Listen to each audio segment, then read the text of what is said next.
আসসালামু আলাইকুম প্রিয় চাকরি প্রত্যাশী শিক্ষার্থীরা। আশা করছি আপনারা ভালো আছেন। আলহামদুলিল্লাহ আমিও আপনাদের দোয়াতে অনেক ভালো আছি। আজকের আলোচ্য বিষয় খাদ্য অধিদপ্তরের গুরুত্বপূর্ণ পদগুলো সহকারী উপখাদ্য পরিদর্শক পদের পরীক্ষা নিশ্চিতভাবে কবে অনুষ্ঠিত হতে যাচ্ছে। হ্যাঁ, সুপ্রিয় চাকরি প্রত্যাশী শিক্ষার্থীরা, সামনে দুর্গাপূজা, তারপরে কিন্তু খাদ্য অধিদপ্তরের পরীক্ষাগুলো পর্যায়ক্রমে নিতে যাচ্ছে খাদ্য অধিদপ্তর।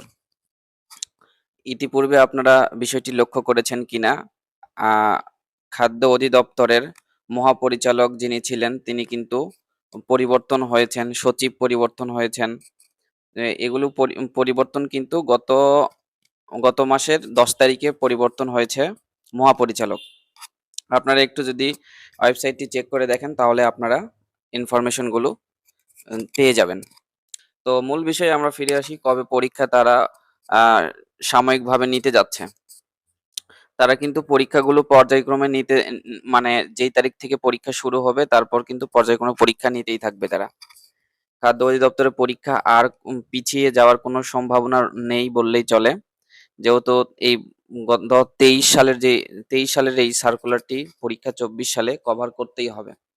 24 সালের সার্কুলার আবার প্রকাশ করবে, কারণ এই সরকার পরিবর্তন হওয়ার পরে অনেকেই পদত্যাগ করে চলে গিয়েছে। খাদ্য অধিদপ্তরের সামনে আরো অনেক বড় একটি নিয়োগ আসতে চলেছে, এমনটি খাদ্য অধিদপ্তর সূত্র থেকে জানা গিয়েছে। তো আমরা মূল বিষয়টি সম্পর্কে একটু অবগত হই। খাদ্য অধিদপ্তরের সহকারী উপখাদ্য পরিদর্শক পদের পরীক্ষা নিশ্চিতভাবে তারা জানিয়েছে 15 নভেম্বর অনুষ্ঠিত হবে। পরীক্ষাটি হচ্ছে এমসিকিউ আকারে তারা পরীক্ষা নেবে। যেহেতু গুরুত্বপূর্ণ পদ সহকারী উপখাদ্য পরিদর্শক পদ, এই পরীক্ষাটি বিভাগীয় শহরে অনুষ্ঠিত হওয়ার কথা রয়েছিল, কিন্তু এমনটি হবে না। দেশের পরিস্থিতি আর বিভিন্ন দিক বিবেচনা করে তারা পরীক্ষা পরীক্ষা অনুষ্ঠিত হতে পারে এমনটি জানিয়েছে। বিভাগীয় শহরে পরীক্ষা হওয়ার পসিবিলিটি এখন নেই বললেই চলে। পরীক্ষায় এমসিকিউ আকারে হবে, তারপরে ভাইবা, তারপরে চাকরি আপনাদের নিশ্চিতভাবে পদায়ন করবেন। তো আশা করছি আপনারা বুঝতে পেরেছেন। পরীক্ষার অনেকেই প্রশ্ন করেছিলেন যে পরীক্ষা কি রকম হবে, পরীক্ষা প্রশ্ন রিটেন নাকি এমসিকিউ, এই বিষয়টি সম্পর্কে ক্লিয়ার করা হয়েছে।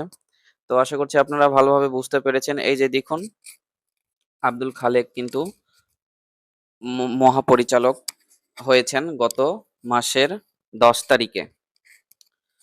তো সবাই ভালো থাকবেন, আর কোথাও যদি বুঝতে কোনো সমস্যা হয় আমাকে কমেন্ট করে জানাবেন, আমি সকলের উত্তর দেওয়ার চেষ্টা করি। সবাই ভালো থাকবেন, সুস্থ থাকবেন। আল্লাহ হাফেজ। আর আমার চ্যানেলটি কেউ সাবস্ক্রাইব না করলে চ্যানেলটি সাবস্ক্রাইব করে বেল আইকনটি চেপে দিবেন। সবাই ভালো থাকবেন। আল্লাহ হাফেজ।